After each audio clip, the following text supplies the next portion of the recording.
Ok, então voltando aqui, pessoal, para a segunda parte desta aula, paramos exatamente no conceito de teologia bíblica. Eu vou repetir aqui porque é importante que vocês entendam. A teologia bíblica é aquele ramo da teologia exegética que lida com o processo da autorrevelação de Deus registrada na Bíblia. Então, vejam que a teologia bíblica, ela vai depender da exegese. Então, não tem como nós fazermos teologia bíblica sem um estudo aprofundado do texto bíblico. E é exatamente isso que a exegese faz.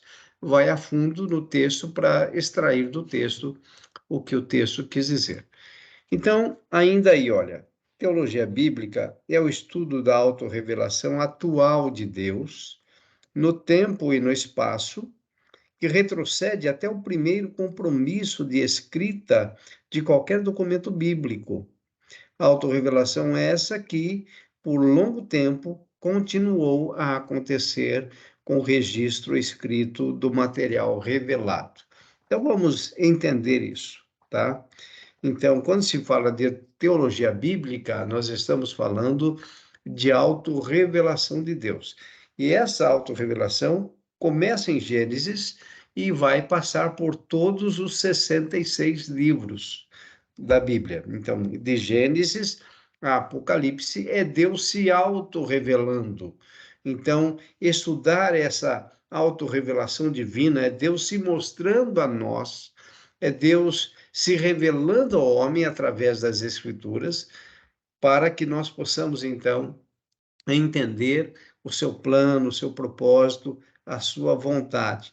Veja que essa autorrevelação atual de Deus, ela vem no tempo e no espaço. Então, nós temos que estudar o Antigo Testamento e o Novo Testamento para nós podermos ter uma noção boa de teologia bíblica, ok? Muito bem, continuando aqui agora. Características da teologia bíblica. Primeiro, progressividade histórica do processo de revelação. E eu coloquei aí, de Deus para o homem, e nunca o contrário.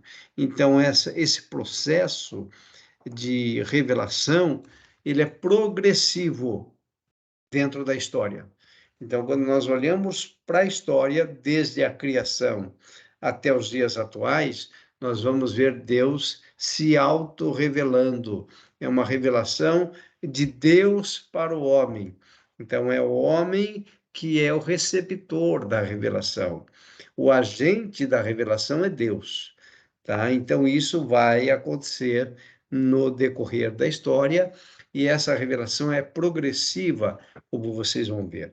2, a real incorporação da revelação histórica. Então, a história vai também trazendo a nós informações fundamentais dessa revelação divina, de Deus se revelando ao homem constantemente.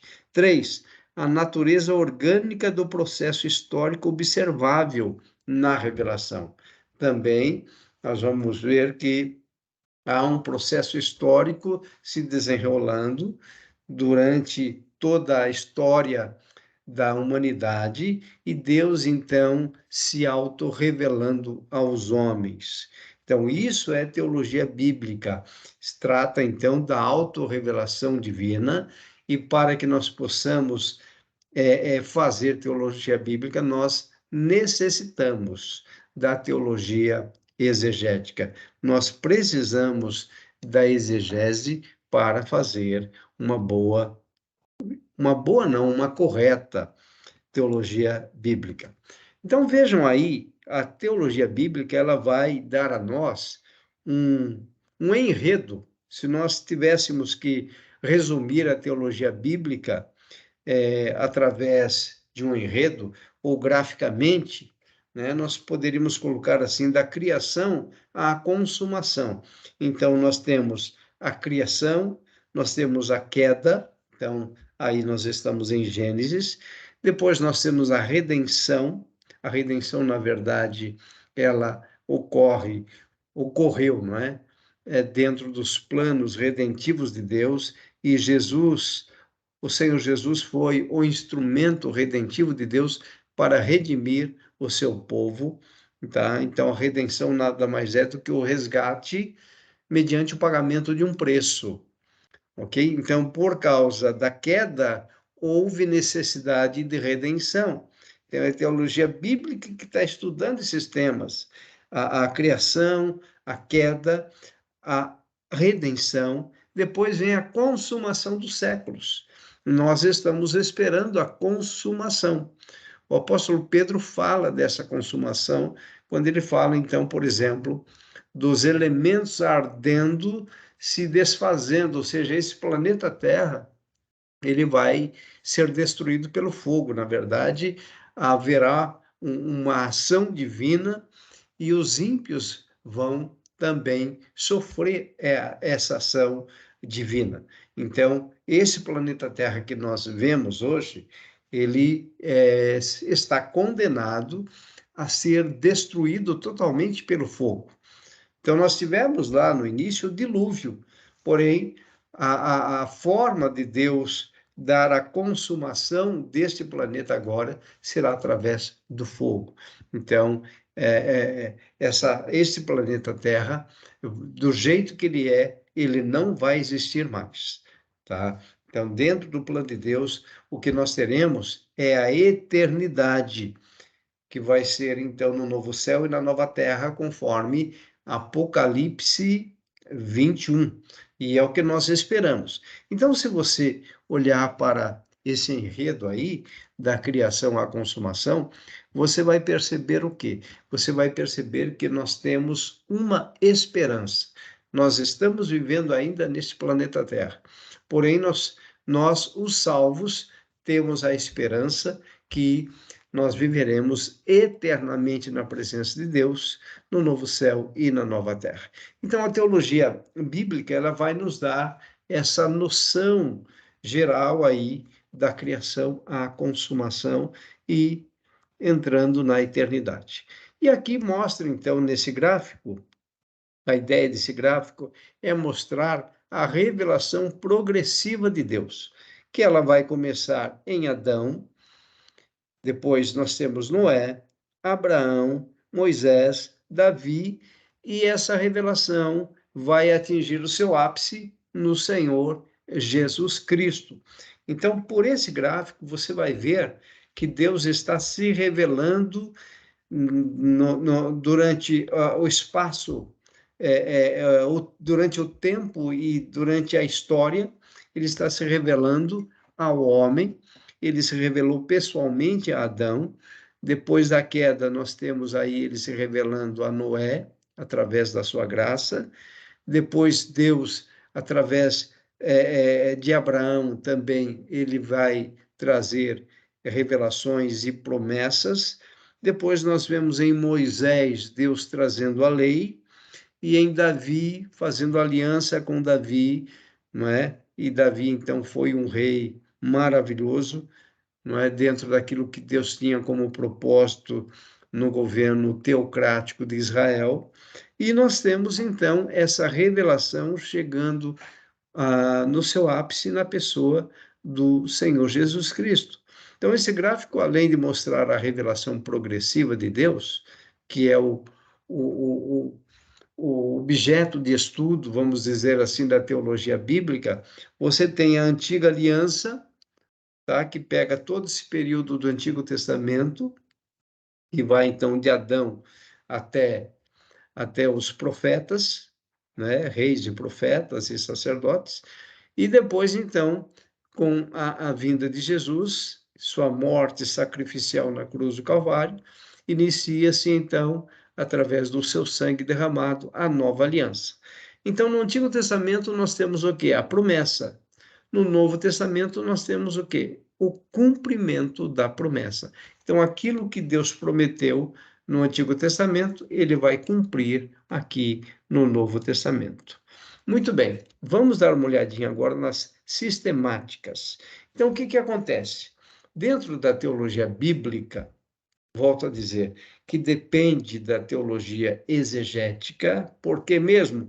Porque a exegese vai extrair do texto o que o autor bíblico quis dizer. Então, se eu quero fazer teologia bíblica, ou qualquer outro tipo de teologia, eu preciso da exegese, tá bem? Agora vejam, mesmo através da exegese, existem diferentes leituras da Bíblia. Vamos dizer assim, diferentes cosmovisão cristã, tá bem? Então, o que significa cosmovisão mesmo? É uma forma de nós enxergarmos o mundo. Isso é cosmovisão. Então, todos os evangélicos, independente da linha teológica que usa, independente dos sistemas de interpretação que utilizam, todos eles têm uma cosmovisão cristã, tá? Então, repetindo, a cosmovisão cristã é quando você coloca os óculos para enxergar o mundo à luz da Bíblia. Olha só, enxergar o mundo à luz da Bíblia. Então, toda leitura de mundo que nós vamos fazer, nós precisamos colocar os óculos da Bíblia. E, dentro disso, existem diferenças de pensamentos. E aí é isso que nós vamos considerar a partir de agora, né? Pelo menos duas sistemáticas, ou seja, duas formas de analisar a teologia bíblica e que vai culminar, inclusive, na nossa corrente escatológica. Então, vejam como é importante nós conhecermos a teologia bíblica, tá bem? Então, vamos lá. Vamos agora considerar duas sistemáticas principais sobre as questões da lei, do Evangelho e a estruturação do relacionamento redentor de Deus com a humanidade. Ou seja, pegar a autorrevelação de Deus e estudá-la, tá? Então, na verdade, existem 5 sistemáticas, pelo menos, e outras podem ser criadas. Mas as principais são a teologia do pacto, que é chamado de aliancismo, e o dispensacionalismo clássico. Não sei se vocês já estudaram essas duas formas de ler todo esse enredo divino, de ler como Deus se relacionou com o homem de Adão até os dias atuais. Então, essas duas sistemáticas, eu estou chamando isso de sistemática, no sentido de tentar sistematizar a autorrevelação de Deus de Adão até a consumação, da criação, queda, redenção, e assim até a consumação e a eternidade, que vai envolver a escatologia, não tem jeito. Então, vamos dar uma olhadinha nessas duas sistemáticas, bem resumidamente, para vocês entenderem. Esse é o quadro esquemático da teologia do pacto, chamado de aliancismo. Muito bem. O que significa isso? Se vocês derem uma olhadinha aí, nesse gráfico, vocês vão ver essas setas formando um ciclo. Então, veja, você tem a trindade, ok? Localizem aí a palavra trindade, e depois a seta apontando para a redenção. E da redenção volta para a trindade. Aí, o que nós temos? Nós temos o pacto da redenção. O que significa isso no aliancismo ou na teologia do pacto? Veja aí nesse quadro abaixo a ideia de um pacto entre as três pessoas da Trindade, tá? Então, o aliancismo, ele vai ler dessa forma. Então, vejam, dentro desse plano divino, dentro da Trindade, eles entendem que o Pai, com relação à redenção do homem, ok? O Pai decretou essa redenção, isso tudo ocorrendo antes da fundação do mundo, ok? Então, eles utilizam alguns textos, principalmente Efésios, mostrando que antes da fundação do mundo, o Pai decretou. Então, um decreto de Deus é um decreto que não pode ser resistido. Aquilo que Deus decreta, ele cumpre. Muito bem. O Filho executa a redenção. Então, é a questão da obra expiatória de Jesus na cruz do Calvário. Então, o Pai decretou que o ser humano, os eleitos, a Bíblia usa esse termo, os eleitos seriam redimidos. Então, isso é a redenção.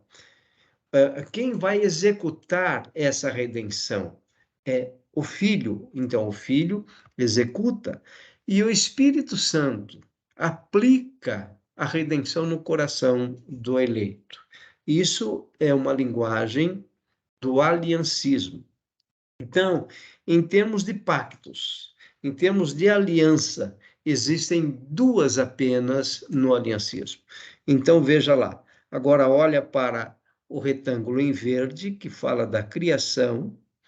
Depois, você tem, logo em seguida, o retângulo vermelho, que fala da queda. Entre a criação e a queda, nós temos, segundo o aliancismo, ou segundo a teologia do pacto, o pacto das obras. O pacto das obras, esse pacto foi feito entre Deus e Adão. E o que dizia esse pacto? Que o homem, que Adão, não deveria comer da árvore do conhecimento do bem e do mal, porque no dia em que ele comesse, certamente morreria. E nós sabemos, por causa de Gênesis 1, 2 e 3, principalmente no capítulo 3, nós sabemos que o homem, então, ele come do fruto da árvore da vida. Perdão, da árvore do conhecimento do bem e do mal. Do fruto da árvore da vida, o homem não comeu. E graças a Deus por isso, porque se tivesse comido também, viveria eternamente em pecado. É isso que aconteceria. Mas Deus tomou uma providência de tirar o homem para fora do jardim, para que ele não comesse do fruto da árvore do conhecimento, ou melhor, para que ele não comesse do fruto da árvore da vida, porque do fruto da árvore do conhecimento do bem e do mal, ele já tinha comido. Muito bem, então Deus fez um pacto chamado Pacto de Obras, segundo o aliancismo, com Adão, mas Adão quebrou. Então, a partir do momento que houve a queda por causa da quebra do pacto, Deus então entra em uma nova aliança com a humanidade, ou com os seus eleitos, segundo o aliancismo, ok? Que é o pacto da graça, ou a aliança da graça, que começa depois da queda e vai permear toda a história da revelação divina chegando até nós. Então, nós estamos, segundo a teologia do pacto, ou aliancismo, nós estamos debaixo, então, desse pacto da graça. E o pacto da graça foi feito em Jesus Cristo, tá? Então, o pacto que Deus fez para a salvação dos eleitos. Tudo bem? Muito bem, terminando então esse pacto da graça, vem o arrebatamento da igreja e novos céus e nova terra. Então, quem é aliancista, veja só, quem faz uma leitura da autorrevelação de Deus, colocando os óculos do aliancismo, tá? É a cosmovisão aliancista, ele vai entender que o pacto da graça foi feito para com Israel e para com a igreja. Então, os aliancistas, eles não separam Israel de igreja. E aí, o aliancista já começa a definir a sua escatologia. Se ele não separa Israel da igreja, ele vai entender o seguinte, que dos dois povos, Deus fez um, que é a igreja. Por quê? Porque a partir desse momento agora, eles vão entender também que todas as promessas que Deus fez, olha só, todas as promessas que Deus fez a Israel se cumprem na igreja. E se as promessas de Deus, que Deus fez para Israel lá no Antigo Testamento, se cumprem na igreja, significa que não há necessidade da existência de um milênio literal para Deus cumprir as promessas dele para Israel durante o milênio, tá bem? Então, todo aliancista, ele é um amilenista. Por quê? Porque ele não crê no milênio literal. Tá vendo que como a sistemática, a forma de ler as alianças de Deus define a escatologia? Então, um aliancista, ele não crê no milênio literal. Por quê? Porque ele crê que Deus já cumpriu tudo na igreja. Então, a igreja vai ser arrebatada, depois do arrebatamento vem o juízo final. Isso é pensamento aliancista. Depois do arrebatamento vem o juízo final, e depois do juízo final, os ímpios vão para o lago de fogo e enxofre, e os eleitos, os salvos, vão para o novo céu e a nova terra, conforme Apocalipse 21. Tudo bem? Então, isso é o quê?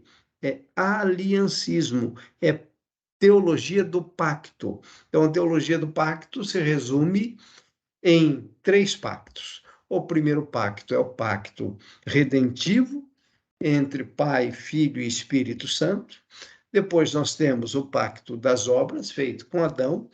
Como Adão não cumpriu, então entra a questão do pacto da graça, ou aliança da graça, que acontece depois da queda e vai atingir toda a história de Israel e toda a história da igreja e desses dois povos, Israel e gentios, né?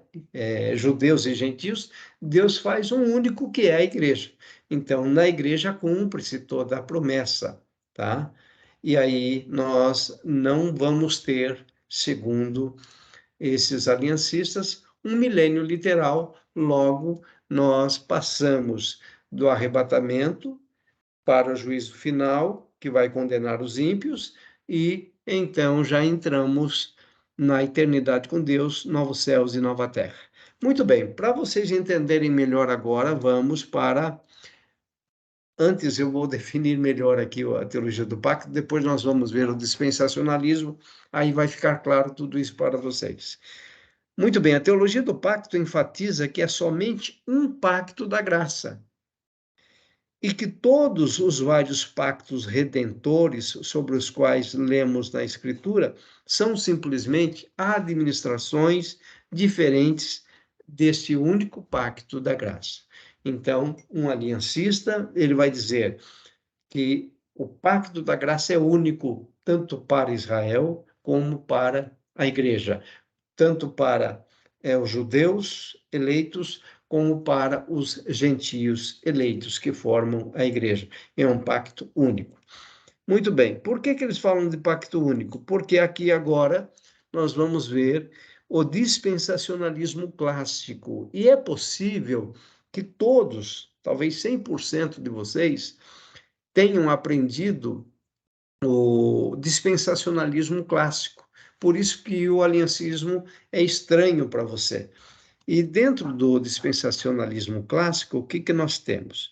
Nós temos a história da redenção dividido em 7 dispensações. Então, começando aí em amarelo com a inocência, que é o período então da criação até a queda. Então, o dispensacionalista clássico, ele vai dizer que na verdade, antes da queda o homem era inocente, por isso inocência. Depois da queda o homem toma consciência do pecado, aí vem então a dispensação da consciência. Depois da consciência vem o governo humano. Depois do governo humano vem a promessa feita em Abraão. Eles enxergam dessa forma, os dispensacionalistas. Depois a lei, né? E eles vão dizer que Deus governou Israel pela lei, então a salvação era mediante a lei no Antigo Testamento, tá? Então veja, é diferente da teologia do pacto, que já considera tudo graça, Deus operando a sua graça em todos os tempos. Então a lei, depois da lei vem a graça, então, tá? Em Jesus nós temos a graça. Depois da graça, então, a igreja vai ser arrebatada, então tem o arrebatamento. Todos os dispensacionalistas, sem exceção, são pré-tribulacionistas, enquanto que os aliancistas são pós-tribulacionistas. O que significa isso?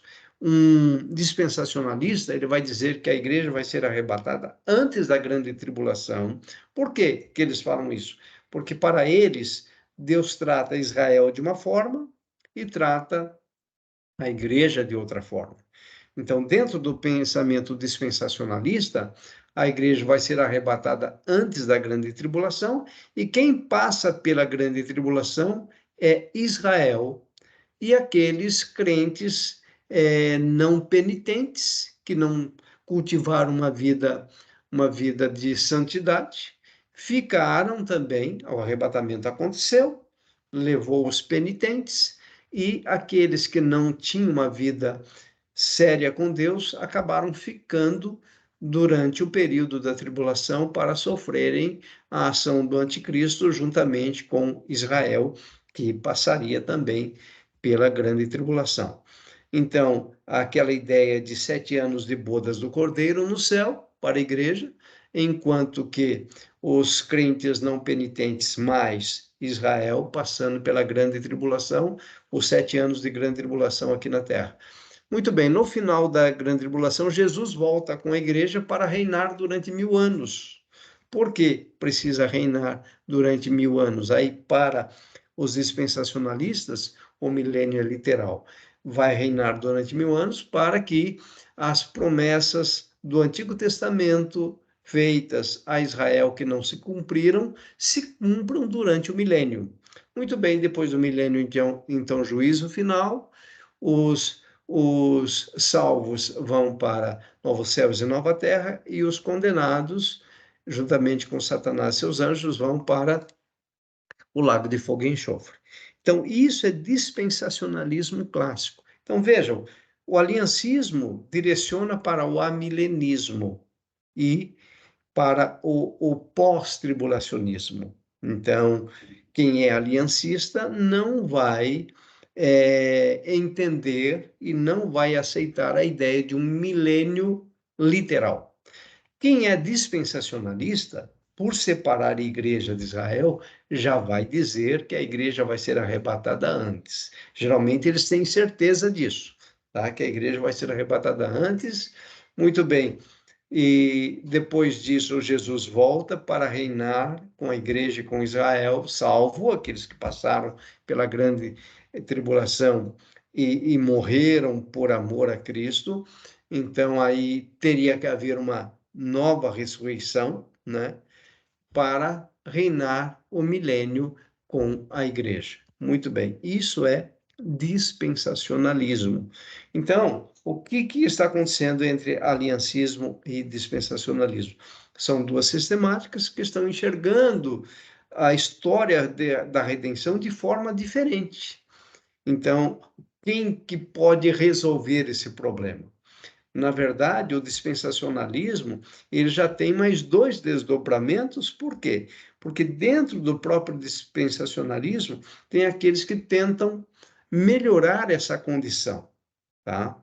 Mas não é aqui o momento para nós estudarmos por questões de tempo. E para finalizar, eu criei esse gráfico aí mostrando, comparando, então, o dispensacionalismo versus aliancismo. Então, veja que o dispensacionalismo vai dividir a história da redenção em 7 dispensações, inclusive a 7ª é o milênio. Por isso que eu disse que não tem como um dispensacionalista ser amilenista, não, porque ele vai considerar o milênio literal. Porém, o aliancismo vai dizer o seguinte: nós temos o pacto das obras em Adão. Depois disso, nós temos o pacto da graça, ou a dispensação da graça. E, finalizado isso, a igreja, que é formada pelos dois povos, vai ser arrebatada e nós teremos novos céus e nova terra. Muito bem, aí você pode perguntar, mas qual sistemática está correta? A resposta é: não sabemos. Por isso que, em termos de escatologia, nós não podemos ser dogmáticos. O que significa ser dogmático? Significa você fechar numa única linha de pensamento. Então, a escatologia, para vocês terem uma ideia, ela tem 4 correntes. Ela tem o amilenismo, tem o dispensacionalismo, tem o pré-milenismo clássico e tem o pós-milenismo. Então, são 4 correntes, e se você começar a pesquisar, vai encontrar mais correntes. O que significa dizer que nós ainda, como seres humanos, dependemos da autorrevelação divina. Por isso que eu estou dizendo que a teologia bíblica, nós devemos, vou usar um termo aqui, cavocar, buscar, através da exegese, as verdades bíblicas para nós podermos ter uma sistemática e entender a história da redenção de uma forma com a qual Deus realmente se autorrevelou. Por isso que nós temos diversas sistemáticas, porque a forma de entender esse desenrolar do relacionamento de Deus com o homem, desde Adão até os dias de hoje, são formas diferentes de pensar. Agora, uma coisa é clara: todas as correntes, graças a Deus, todas as linhas de pensamento creem na morte expiatória de Jesus na cruz do Calvário, creem na ressurreição de Jesus, creem na segunda vinda, seja antes, seja depois, creem na eternidade, no novo céus e na nova terra. Então, isso nós fechamos.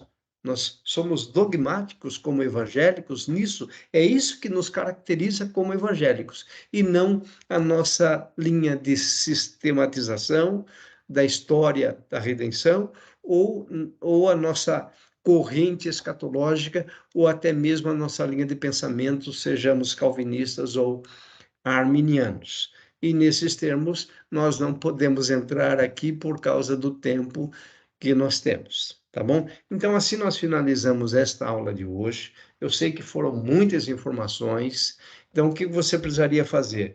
Rever a aula, pegar alguns conteúdos, ler os conteúdos, que isso vai dando uma abertura e um conhecimento para vocês que vão ajudar muito no entendimento da autorrevelação de Deus na teologia bíblica, de tal forma que vocês, então, vão ter base bíblica, conteúdos para estar ministrando com sabedoria, se o seu ministério é de ensino ou de pregação. Mas, repito, requer muito estudo. Já indiquei um livro de teologia sistemática e agora acabei de indicar outro de teologia bíblica. Então, não dá, com base nas nossas simples aulas, começar a querer ensinar isso. Requer estudo, requer realmente a prática de tudo aquilo que nós estamos aprendendo.